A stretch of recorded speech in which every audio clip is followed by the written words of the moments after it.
Hello, everybody. This is Big Bear, and we got a little bit of a new change for you. We're still the Be Smart podcast, but kind of narrow things down a little bit. So we're calling this the Beehooligans, Be Smart Beehooligans podcast, because we got a cast of characters that kind of speaks for itself. Every one of them kind of walks the beat of their own drummer. Makes a lot of fun and interesting conversations. We got a definite big full crew today. Everybody's here. Start over down in Louisiana. We got a good old boy, JP. How you doing there, JP? Hey, how's everybody doing today? All right. And we got Shawi down there. Not quite as far as where you're at. Yeah, just a little west of it. How y'all doing, folks? And we got Anthony G way over in Virginia. How's your mom and them? All right, then. We got Yappy Yap there. Hey, is it turned on now? Am I working? You're loud as can be, brother. A little bit fuzzy, too. too. Me to whisper. I can't help that. All right. And we got Dean over there. Dean, where are you at? I'm in Massachusetts. Dean's in Hi, Massachusetts. everyone. Hi, Randy. Hey, Dean. What's going on, Dean? What's up, Dean? And let's see. Did we get everybody? We got our last fellow joining us as a special guest today. We got Randy Oliver. For those who don't know who Randy Oliver is, he's most notable for the website, probably Scientific Beekeeping. You're out. Where you at? You're in California, right there, Randy? Northern California. Northern California. So you don't plan on California exiting with the rest of them then, right? Oh, hell yes. Northern California is where the movement came from. There you go. Hey, we got a little bit of a free flow today, so we got the guys all fired up and ready to go on things that they've got an interest in. I know right off the bat, one question that I've had is, you have the website Scientific Beekeeping. I've always tried to consider myself, if not, nothing else, an amateur scientific type beekeeper. I love trying to follow things as scientifically as possible and do things in that process. If I'm right, you kind of not only do your own scientific. You're an entomologist. You're a biologist. Which one are you? Well, both. I'm a biologist. I got a degree in entomology, and I also run research. And I also work with. Up until recently, I was working with a biotech startup also. Now I'm just embarrassed. A couple of labs here in Grass Valley. Now I'm just embarrassed. I was going to go on and say something that I was going to compare that to, but you already got me beat all the heck. But I do like on your I've noticed, because I was talking with the fellows a couple of weeks ago about resources that are out there. One thing that I like, and I think I had mentioned, was your site, the Scientific Beekeeping, is that you've actually got a page on there that I referred to that walks people through the scientific, how to do their own scientific experimentation, how to do the documentation, how to set the experiments up. As a matter of fact, I just updated that whole page yesterday. Oh, that's awesome. Now, I like to encourage people to do that. Yeah. Because I think we need more, call it amateur scientists. We need more citizen scientists, some people call it. Yeah. I think citizen a lot science, of people, yes. a lot of people don't realize that you don't have to be, a guy in a white lab coat at a university to be a scientist. You can engage in the process, especially in beekeeping, because it's an area where there's still so much to explore. And you don't even need to be a guy. Right. Yeah, science is not about the lab. Science is the methodology, the way that you think and the way you design things to answer questions. Exactly. What was that, Dean? Oh, I was just saying you don't even need to be a guy to be a scientist. No, you don't. Anybody. Even JP's dog can be a scientist. JP's got a special guest sitting there in the background. Who's your guest there, JP? Oh, no, my dog's having a snoring contest right now. And I'm So, sure guys, jump on in. What do you got to bring up here? Well, what's the most interesting thing that you're working on that you can share? Well, right. I know I've already gone through 4 scientific papers this morning. I'm preparing presentations for speaking in Canada. I'm heading off there tomorrow. I want to try to get in there and make up a new batch of oxalic acid and glycerin on shop towels. I got some stacked shop towels rather than rolled shop towels. I think it might be a better way of preparing them. So I finally found a stainless steel pan that fits the towels, and probably right after since I'm done talking to you, I'll probably go and mix up a batch of the oxalic acid and glycerin and try that out. Hey, I got a question for you, Randy. Yeah. Okay. There was something that come up here just recently. It's coming across some of the Facebook pages. There was a gentleman that he brought up the use of a vaporizer, but the combination to liquefy the oxalic acid so that it could be dispersed through a hive. He found a setup or something over from Germany and some basic information on measurements between using and I apologize that I don't remember the exact alcohol, but it was using an alcohol base, mixing the oxalic with it, and using it through a propane vaporizer. Is that something that you've got any background on, and is there something with that you can help me out to understand? Sure, I've got a friend. Go ahead. I've got a friend who's a chemist, professional chemist.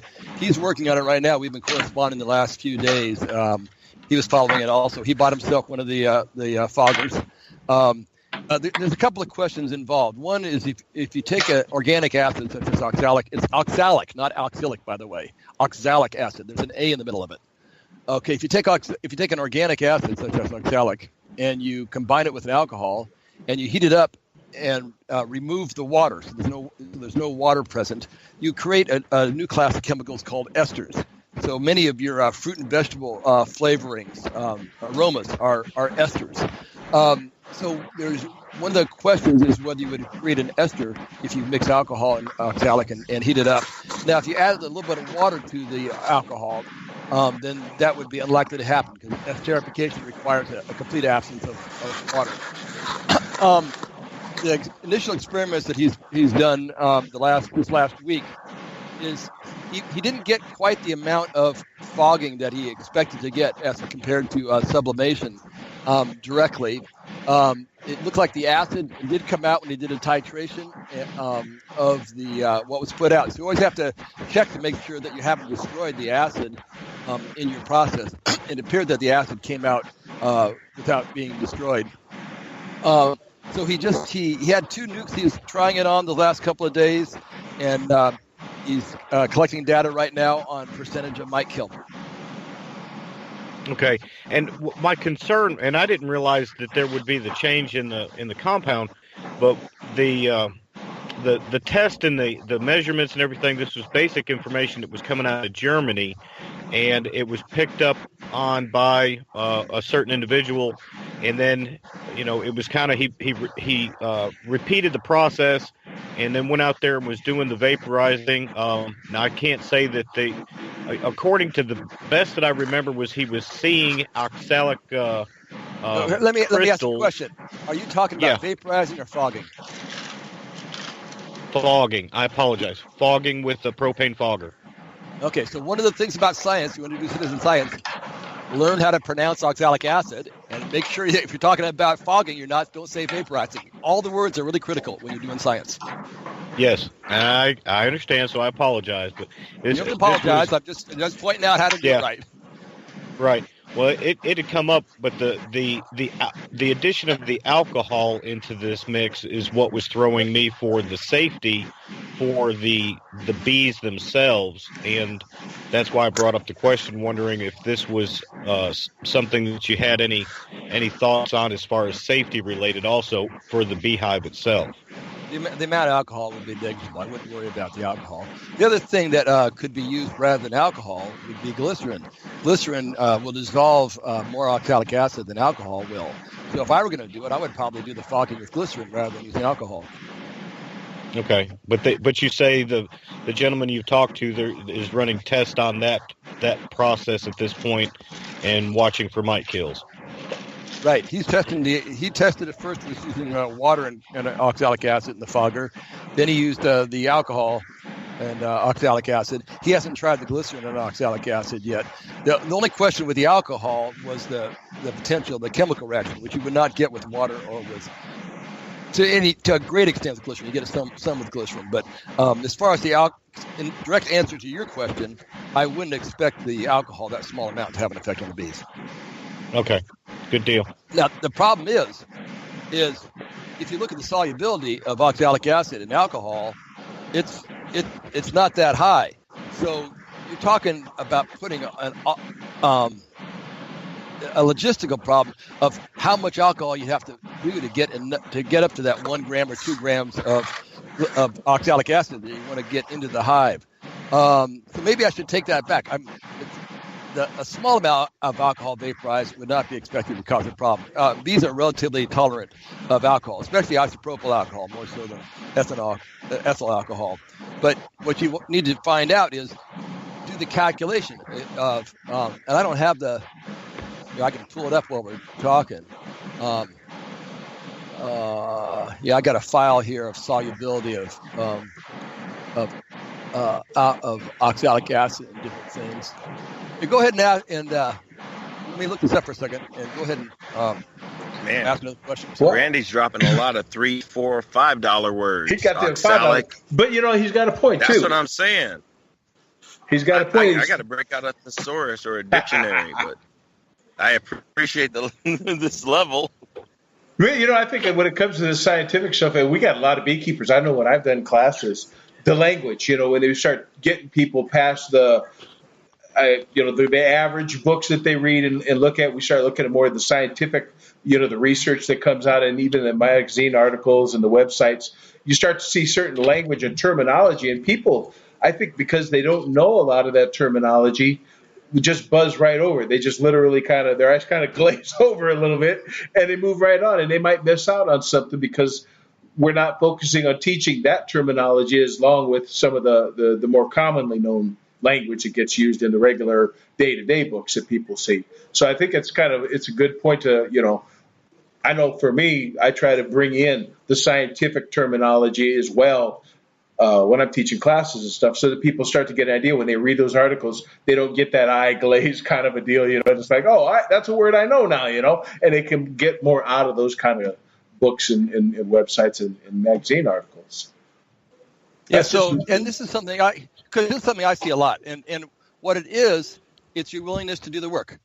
So, for example, I had a visitor from Italy staying with me last week, another researcher, and what he learned very quickly is most people are used to asking rhetorical questions. So they say, "Oh, wow, I wonder if that would dissolve in that," and then they just move on. And the problem is you can't do that with me. If you ask that question, I won't stop until I can give you an answer. So it's rather than my eyes glazing over are being comfortable with my ignorance on a certain subject. If there's something that is asked of me, then I do the work. It may take 2 hours to do that answer. So, right. So most people won't do that. And that's the difference. That they're just, it's laziness. If you really want to do it, you got to do the work. Okay, so now in answer to your question on the solubility of oxalic acid in ethanol. So this is ethyl alcohol. Now, this would be pure ethyl alcohol. It's 237 grams per liter. A liter is 1,000 milliliters. So in a milliliter of alcohol, you could put in 0.2 of a gram of oxalic acid.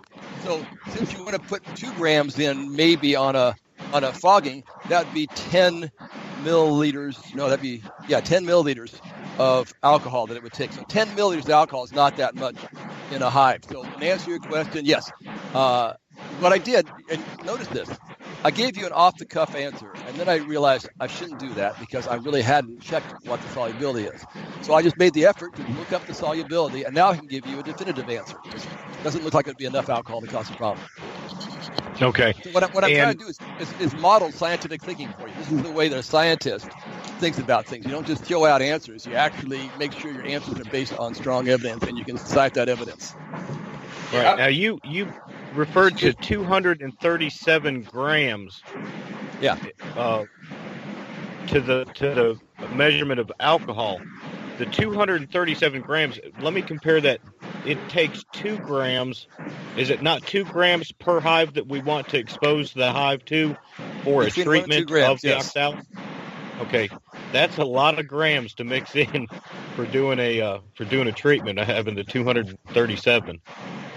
I'd caught that number, and that kind of veered me off into the thinking of that measurement.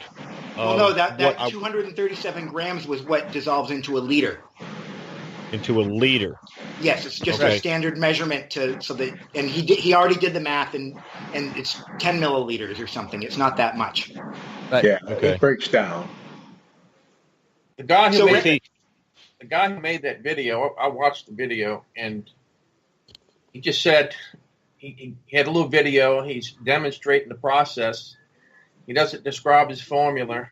Basically, he says, I think Yappy questioned him privately, and basically the guy said that he watched somebody do it on YouTube.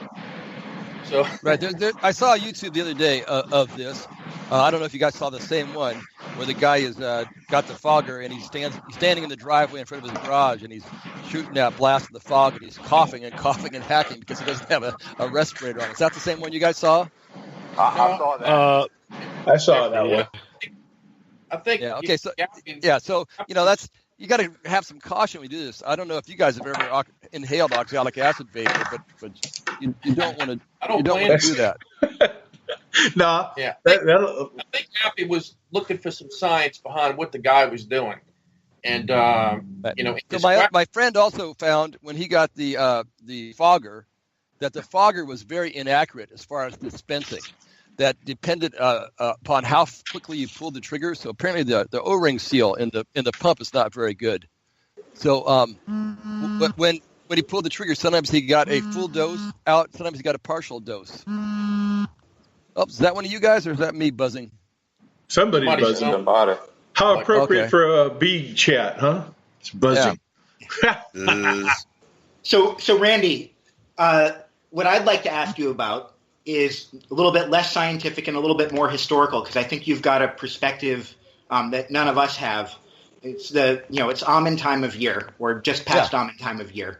And I always think about what I've been told about kind of the history of the almond pollination, and James Powers, and kind of my understanding. I'd rather hear your version, but my understanding is that he started bringing bees out to do the almonds because it was a cheap way to build up the bees early. And how that's progressed into what drives the industry. And I think you've got a perspective on that that we don't often hear.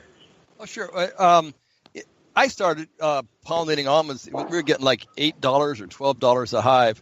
And I ran into a beekeeper some years ago, and he said, we were the first beekeepers to charge money for almond pollination. And they charged 25 cents a hive. And the growers...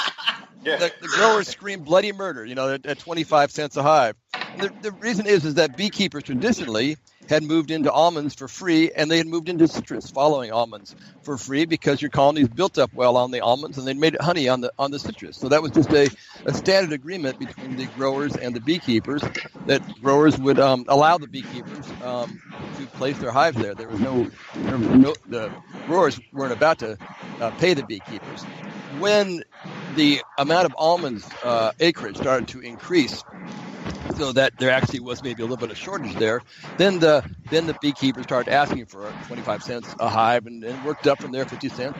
By the time I came into it in the mid 80s, it was up to like I said, it was around $10 a hive or so. I remember after a few years hitting $18 a hive and thinking I had died and gone to heaven. Oh my God, this is great money, $18 a hive. And then finally, we had worked it up to about $45 a hive. This was the winter of 2004, 2005. It was we were doing well at $45 a hive, and the growers were again screaming bloody murder that we were going to put them out of business. But the price of almonds had gone up, and almonds had started to become profitable. And what happened in that winter? This is the first winter where CCD really hit. Even though Hackenberg didn't come out until 2007 with CCD, CCD was rampant in the winter of 2004, 2005. And when I checked with Dave about this later on, wondering whether he had brought it back from California. He told me, he says, "Oh God, Randy, I started seeing it in 2003 in my hives." So the 2007 year is a totally incorrect year that's in all the media. Hackenberg first started seeing it in 2003, hit us hard in California in 2004. And what happened in 2004, that was the first year there was a major shortage of bees in the almonds. And now the price for bees in the almonds is a simple supply and demand, with the growers setting the price. The beekeepers don't set the price at all. Growers set the price. And the growers started bidding against each other for the available supply of bees. Now, the growers had a very strong incentive, and that's called crop insurance. That when you grow almonds or any crop, you want to get crop insurance. So, like if you plant your almonds and then a hailstorm comes through or a windstorm and it freezes all the nuts, or the nuts get knocked off, you don't make a crop. Your crop insurance makes sure that you can cover your mortgage or your loans on the farm. One of the provisions of crop insurance for almonds is you have to have 2 hives per acre in for pollination. Otherwise, your crop insurance will be canceled. So when there's a shortage of bees, the growers, in order to meet their requirements for crop insurance, are desperate to come up with 2 hives per acre, or they won't be able to get crop insurance. So they start bidding against each other for the available supply of bees. And what happened in that year, 2004, by the time they were done bidding, they had run their price up to $155 a hive, up from $45. That was a monster change. And from that point on, the growers could no longer, with a straight face, tell the beekeepers that they couldn't afford another $1 for beehives at $45, because they had already showed how much they were worth. And the reality was the price could go up to $300, and it would still be worth it to them to bring them in. And this year, what's happening is we're cracking the $200 widow pretty well. The glass ceiling. The growers have just choked for a number of years, saying, "Oh God, there's something magical about that $200 figure." Well, a lot of big beekeepers went through that $200 figure this year. Quite a few hives went in at $210. Our best orchard, we're going to get $230 per hive. Wow. So that's what this does. It changed the whole situation of beekeeping throughout the United States. All of a sudden, the value to a beekeeper for pollination of a single crop would likely exceed the value of all the honey he produced that year. So the industry in those early years, right around 2005, 2006, passed a watershed event. And I wrote to the editors of both Bee magazine at the time saying, "Have you guys realized this? We've got this watershed event. For the first time in history, the value to the U.S. bee industry for pollinating a single crop, the income from that, will exceed the income from all honey produced for the entire year. That we've just shifted the bee industry from a honey-producing industry to an almond pollinating industry." When that happened, with that huge demand, that gold rush to California of bringing out bees, a lot of beekeepers who had zero experience with almond pollination thought they were just going to make $1 gazillion, loaded everything they had on the trucks, came out, and just absolutely got creamed, because they had no idea how to grade a colony. They had no idea what the growers expected. They had no idea about what it takes to have strong colonies February 15th. And my feeling is this has a lot to do with what we're seeing in these elevated mortality rates. Is the learning curve of beekeepers learning to take strong colonies, having strong colonies on February 15th in California in the right place at the right time.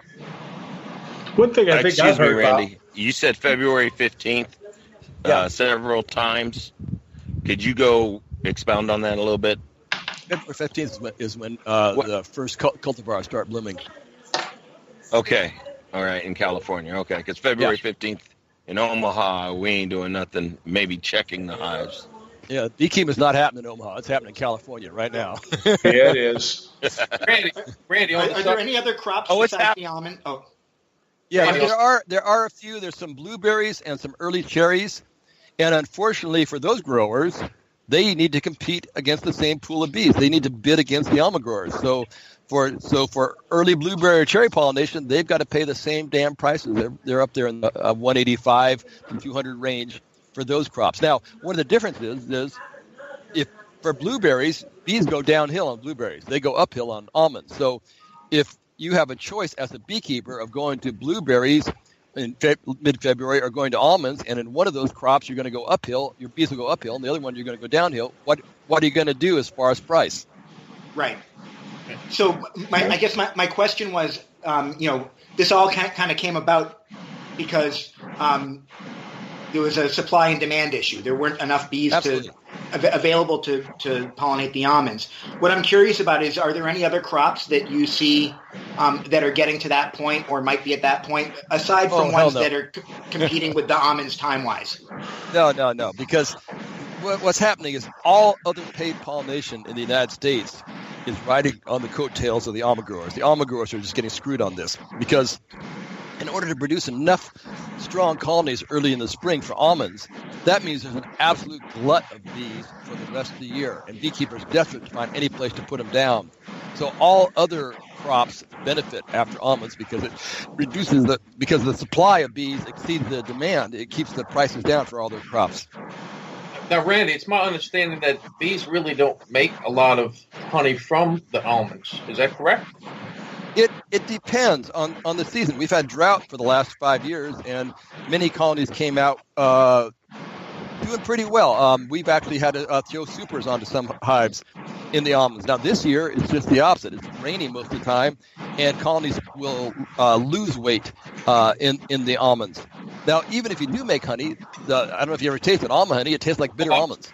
That was going to lead to my next question. Yeah. So it has a very limited market. There's an Asian market that likes it, but generally nobody sells almond honey. And the reason is right after you come out of almonds, there's not much for the bees to eat. It's still wintertime. I moved back up to off the snow from almond pollination up where I live in my elevation. So the bees very rapidly will consume that almond honey and that almond pollen. So after the almond bloom, the brood nests are packed with pollen. There's fresh almond, they've whitened wax. There's fresh almond honey in there. But those colonies now are just in full tilt growing. I mean, you come out of almonds, with 16, 18 frame hives full of brood. They are hungry. So they just blast through that almond pollen and almond honey very quickly, and you can be facing starvation soon if you don't get them onto something else. I've never tried it, but I've heard that almond honey is pretty bitter. Yeah, it depends on the cultivar. Some of it is not too bad. Some of it just will spit out of your mouth bitter. A buddy of mine said that if you jar it and let it sit for a while, it actually, with age, it loses some of its bitterness. You ever tried to do that? No, but I got a couple of jars that I bottled up for a researcher a couple of years ago. I should go try one of those. A friend of mine who's familiar with the whole process, he told me that. He was supposed to send me. Good morning. Hang on a second. My son just walked in. Yeah. Okay. I'll come on out. Off. Okay, go ahead. My son's come in there. We've been working on trucks the last few days. We finally got all the bees into almonds. It was a very rough year this year getting the bees into almonds with the amount of rain and mud in the orchards. So instead of regular stands, Randy, are you guys using like little boats now? Well, there's a lot of beekeepers who wish they had. Sean, I think was going to go to boats when they had that last flood down there in Louisiana. Just put them on little rafts or something, pontoons. Oh yeah. There's some of the orchards I went into. The beekeepers had stacked pallets 3 high, and then put their hives on top of or put two pallets down, then put the third pallet with the hives on top of that to get them up in elevation. There's a lot of hives underwater. I saw that. I saw some pictures recently where they showed a guy was showing his hives stacked. There's 2 hives high on a pallet, but the bottom pallet was halfway deep in the water in what should be the entrance. Looked like it was underwater. Are those guys like venting them at the top, or are they just losing those bottom levels of hives? The bees, when that's happened to me, it's amazing. The bees will often survive. They'll move up to the upper box, but the bottom box, depending upon how much mud there is in the water, can just be ruined. We've some years just the whole bottom box, every cell is just packed full of hard mud or clay, and they're unusable. We had some hives this season where the water came above the entrance and onto the bottom frames, but just fairly briefly, and the bees cleaned those back out. So they were okay. But, it's rough for the bees when the bottom box is underwater. Wow. Yeah. Shall we know all about that? Yeah, what I had when mine went underwater, it was brief for most of the hives that stayed, and they started cleaning it up pretty good till the hive beetle larvae started Oh working yeah. on them. So I just broke them all down and took them out, But Yep. they had some hives that survived that they were doing some pretty good cleaning up on them. Yep. Yeah, you guys are unlucky. I should say we are lucky that in California, hive beetle is not much of a problem for us. But boy, that if you got a hive beetle and you have any kind of problem, the hive beetle just waiting there just to come in and finish them off. Oh yeah. Actually, I lost 95 hives, but I probably lost 20 of them because of the hive beetle larvae. They survived the flood, but they absconded before I had a chance to get to them to clean them out. Now, Yeah. one thing you said something earlier about with all the new people coming into the almonds, and they're getting into it because of the high prices and how it's affecting all of this. I've heard reports of agents that are going out and they're having trucks pick up from hobbyists now. It's been going on for a while to a smaller degree, but will these higher prices encourage more hobbyists to start shipping their 4, 5, 20 hives, in their backyards and loading them onto trucks that are coming by just to be sent down there and then brought back? Oh yeah. And then the other thing I hear, the flip side of that, is I hear some just horror stories. I go out and I visit beekeepers out on the East Coast, and somebody picked up, they had 5 hobbyists get together, put together a truckload of bees. Some broker takes them out to California, and then all hell breaks loose. Just the broker stops talking to them. Hive disappear. The broker contracts them into another crop after almonds. And if they get their hives back, they may have five frames taken out of the center of each one. The guy pulls a nuke out of the middle of each hive or something like that. So I've heard too many of these horror stories. And the beekeepers say, Randy, you're out in California. Can you help us? And I go, oh, man. I mean, I live – California's a big state. I wish I could help you. But there's a lot of unscrupulous brokers out there. So if you want to do something like that, beware. Get some feedback on that broker from some other beekeepers and see if they're legitimate. You also would have to have bees pretty far south to be able to have them built up and ready to go to the almonds. It'd be pretty hard in Massachusetts. Not necessarily. Not necessarily. If your bees are built up very well in fall, wherever you are, and they have a very large cluster and have plenty of pollen going into winter, they can be moved right into almonds, and they do just fine. Is that common? Yeah. There's no reason to stage bees in California. Dr. Frank Eischen from USDA did research a few years ago where he took split a commercial bee operation into 2 parts, and he wintered one up in the mountains of California, up in the snow, and the other one down on the valley floor. And it's a little different when the ones down in the valley floor, they have already started brooding up, and they're right at the point of the spring turnover when they move into almonds. And a lot of bees are. The spring turnover is when the winter bees, the long-lived winter bees, madly start rearing brood. And when they start rearing brood, that starts to initiate the change in their physiology, so they will die now at a young, within 35 days on average. So they need to rear that brood and get that brood emerged out before they die from old age. That happens for many hives just before or just going into almonds. You see some colonies crash then. The bees that come down from the cold areas, they're still in winter cluster. They suddenly get put into almonds, and man, it's springtime. They immediately just start brooding up like mad. So that happens in the almonds, and they actually do a decent job of pollinating because they just shift to foraging very fast. You don't need the whole cluster to rear brood because there's not that much brood. The queen's only going to lay 1,500 eggs a day or so. So it takes a while before they have to have a whole bunch of nurse bees. So they can start becoming foragers, and doing a decent job of pollination. So either one works. A number of beekeepers, commercial guys, now are wintering their hives in potato cellars, and they bring them out just a few days before they move to almond pollination. So as far as being able to move bees from a cold area directly to almonds, yes, that's totally doable. It all depends upon what condition your hives went into winter in. I guess I'm, and I don't know everybody, but there's a lot of people. I just don't know people on the East Coast that are sending bees to almonds that aren't pretty far south. But I may just not know what's going. That they're not wintering their bees pretty far south. Yeah, generally people will do that because they can build them up. Because they can build them up, but there's some beekeepers out of Colorado. They have the bees high in the Rockies. Okay, very very cold winters, and they come in and their bees look beautiful. I used to winter my bees up in Nevada, very very cold up there, and the bees went into almonds looking beautiful because the pollen flow in the fall up in Nevada was so good. So just because everybody does something doesn't mean that's the end. It just means that they just haven't been. They haven't been creative or they haven't actually checked.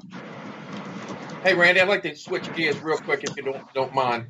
Seeing you're a biologist and entomologist, I'd like to know what your take is, and I know a lot of people listening right now would love to know what your take is right now on the current whole idea of colony collapse. Is it improving? Does it affect just, say, migratory beekeepers for the most part, commercial guys? My experience has been most of the hobbyists is really, or they're not really dealing with it like someone who's got a bunch of hives that are being pollinated commercially. But I do have a friend that had bees in an area with lots of soybean and corn, and we were seeing classic symptoms of colony collapse, even though he was a hobbyist. Anyway, what were those classic symptoms? Small group, double deep, small cluster of bees. At what time of year? Spring. Springtime. In spring. Okay. Yep. There's a couple things that can cause that. Now, let me go back.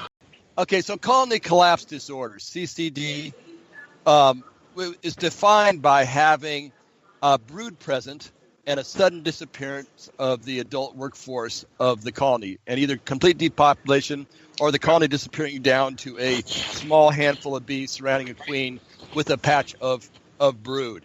That's exactly what it did. Yeah. Okay, so of all the pathogens who cause that, nosema is the only one that typically causes that. And what I saw during the colony collapse in the early 2000s was nosema was almost always associated with that colony collapse, and it coincided with the invasion of nosema-ceranae throughout the United States. And then after the initial invasion wave went through, most of the reports of CCD, where you have that sudden depopulation, simply tapered off. And very few beekeepers see that anymore. I see it every spring when we're moving almonds, the few failing colonies. And if I take out the individual bees from that little cluster and check them, they almost invariably are badly infected with nosema-ceranae.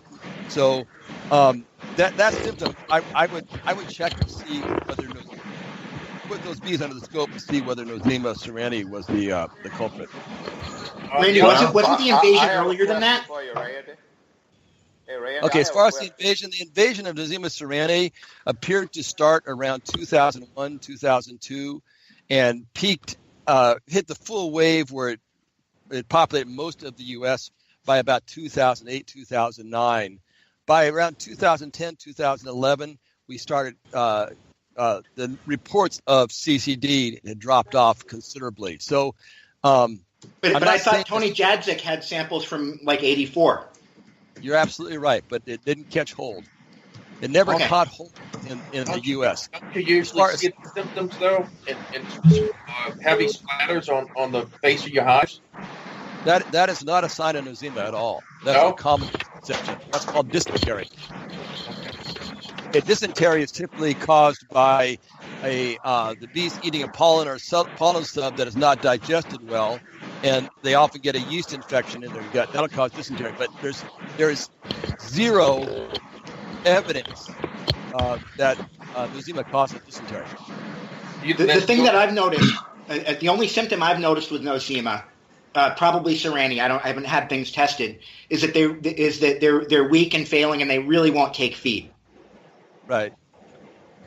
All right. Yeah, Well, that's common.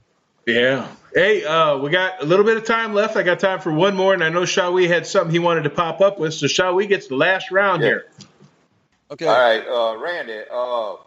I noticed since the pollination prices per hive is going up, also follows that is the thieving of the hive, the theft of the hive.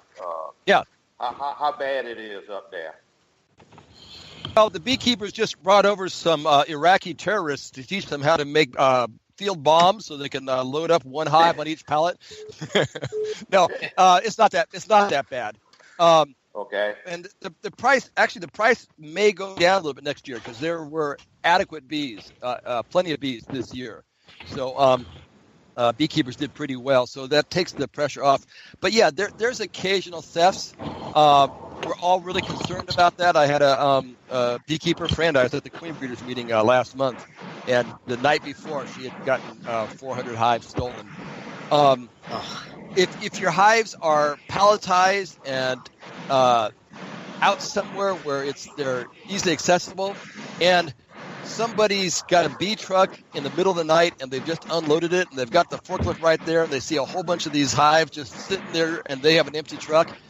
For some people, it's just too much of a temptation. We also have a couple of ethnic groups of beekeepers in California that don't associate with most of the other beekeepers, the longtime beekeepers, and some of those ethnic groups have really bad reputations coming from countries where law and order didn't exist, and they're often associated with these hive thefts.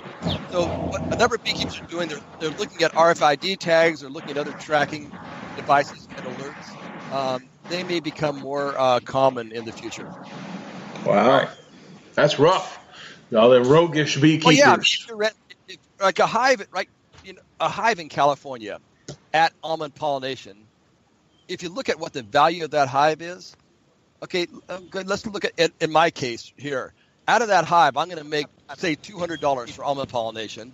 I can then sell enough nukes or packages off that to make another almost $300, and then I can still make a honey crop. So, I mean, that hive is really worth $500 to $600 for me at that time. So when a hive gets stolen, that's serious money. That really, they pick up 50 hives. That's a lot of damn money really fast. That's you right. could always hire somebody like Shawi, Randy. He could shoot a deer at 600 yards. So yeah, there we go. Sniper.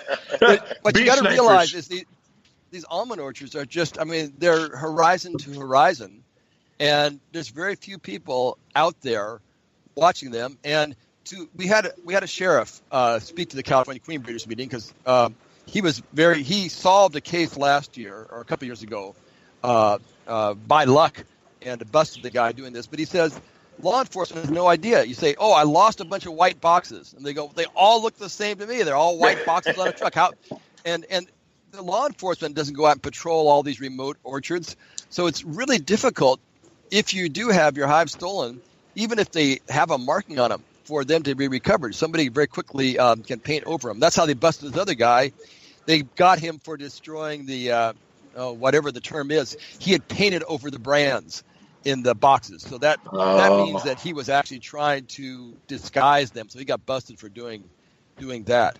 But yeah, you got almost okay. We're pushing 1 million acres of almonds this year. So that's 2 million, pushing 2 million hives. Well, 2 million mostly white boxes on pallets. It's really hard for law enforcement to track them at all. That's a bummer. One of the interesting things is with the sheriff who was talking on that theft of hives. He said, "Oh, well, I went to speak with the broker," and I said the broker would know whose hives they were. He would have talked to the beekeeper, and he would identify them. And he says, "I found out." The broker had never even met the beekeeper. He had never seen the hives. he didn't really know anything at all. He goes, it really surprised him as a sheriff how little the brokers are often involved in this. So again, it's buyer beware.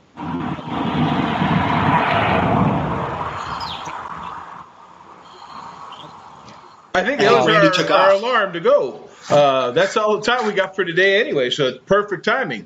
That must have been his jetpack. I'm saying. It sounded like a jet. Oh, all right. Well, Randy, I want to really appreciate that you took time today to hang out with us. I know I picked up a lot of good information. I'm hoping everybody else gets a lot out of it. We're going to say our last round of goodbyes. We'll start with Randy, and then we'll move around, and I'll call you out and give you a shot to say your last goodbye. Randy, go ahead. All right. Goodbye, guys. Have a great season out there. We're excited here in California. We finally got rain after 5 years, so we're hoping to actually make some honey this year. Awesome. Yappy? Oh, man, I had a great time. I picked up more out of this conversation than I have in half of my other ones, but thank you so much, Randy, for being on here. I really appreciated that. Shall we? Yeah. Yeah, Randy, same thing here. I appreciate you getting on and stuff. And looks like we're going to have us a real good springtime build up on our bees and stuff. And hopefully we have a good honey crop this year, too. Great. All right. Andy? Yeah, I appreciate it coming out. Like I said before, I love the variety that beekeeping lends itself to. You can be in it as deep as you want to be or not as deep. The fact that you can go into it and look at into the deep scientific purposes and means of doing things, or you can just, kick back. I like that freedom, and I appreciate you showing me more or talking more about the scientific side of beekeeping. Yeah, the more biology you understand, the better management decisions you can make, because then you're making management decisions based upon biology rather than on just good guessing. All right, and I like that because I'm. Hey, Randy, thank you. I really appreciate your perspective, and I'm afraid that Tony's going to start disrobing if I go on too long. Oh, God. Okay, I better hang up before I see that. JP! All right. I am glad I'm in Virginia. Okay. I know we have to Goodbye, go, Randy. guys. Great seeing Thanks, you. Randy. See you later. Thank you. Hope to All have right, you again. guys. All right, everybody. Well, this has been the Be Smart Beehooligans on the podcast today. We hope you stick around and keep following along with us. We're going to have a lot of fun going forward. I think we'll be picking up a lot more interesting topics and have a lot more back and forth where we just get to interact with each other and have a little more fun. We'd love to catch your questions. So if you're on Facebook or Google Plus or even Twitter, I put out little opportunities. So if you got questions or suggestions, go ahead and post on those and let us know. We'll bring it up for the whole group and we'll talk about those things and try to fit them in where we can. That's the show. Y'all have a good one now.